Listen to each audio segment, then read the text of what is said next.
Hello, my name is Alan Willig, and I had the privilege of being Kevin's friend and agent for most of the years beginning in 1984.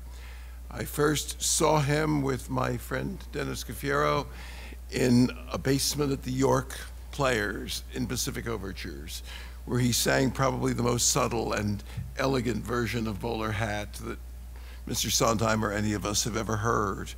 When the production moved over to the Promenade Theater and was reviewed by the mainstream press, it was Kevin who literally stole the show and my heart. And we met practically the next day and began working together for 19 years. It was, as to use the word Kevin liked so much, it was an amazing journey. It was an amazing journey. As soon as he opened, there were offers flying in, and we had to make our choice. And one of the things that my then boss and mentor, Bob Baker, whom some of you may remember, said to me one day is, we can't let him get trapped in ethnic roles. He can do them as well as anybody, but there's so much more there. And Kevin took that advice, spent the next year or so sacrificing what could have been high-paid jobs in New York, and went around the country to different regional theaters, believe it or not, playing a teenage cello player in Little Night Music in Lowell, Massachusetts, an English Shiv in The Real Thing at Portland Stage, an American Indian in Romance Language at the Mark Taper Forum. And when he came back, the polish, the versatility, the intensity was all there and even greater. And suddenly he began doing work at the Public Theater in The Death of Garcia Lorca and The Knife, no longer merely the exotic singing boy, but a wonderful interpreter, a wonderful actor. At that time, he went out to Pittsburgh to do The King and I.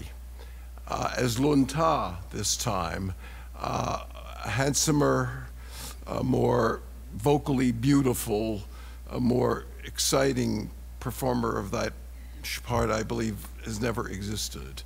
And he was in such, he raised his voice in that production with Mary Beth Peale, Claudia Catania, Betsy Norden, distinguished members of the operatic community, and vocally held his own with all of them. Mary Beth wrote a letter last week that I think Dodie may be reading that expresses that, of how gloriously he sang.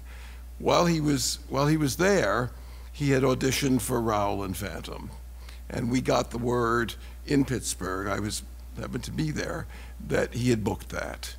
And of course, it was a joyous thing because it not only brought him his Broadway debut, but it brought him Dodie, and who has been just the most wonderful helpmate and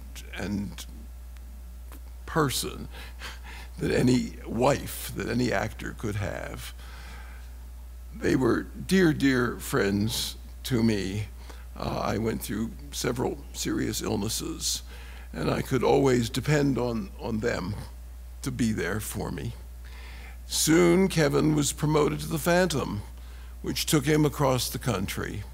And finally, when he had been a close contender to play Tui in Miss Saigon, and for the original production, and we were not so sure. I was not so sure that he should do that because it was not a large part, and it would return him to the ethnic category in a role that would not particularly challenge him.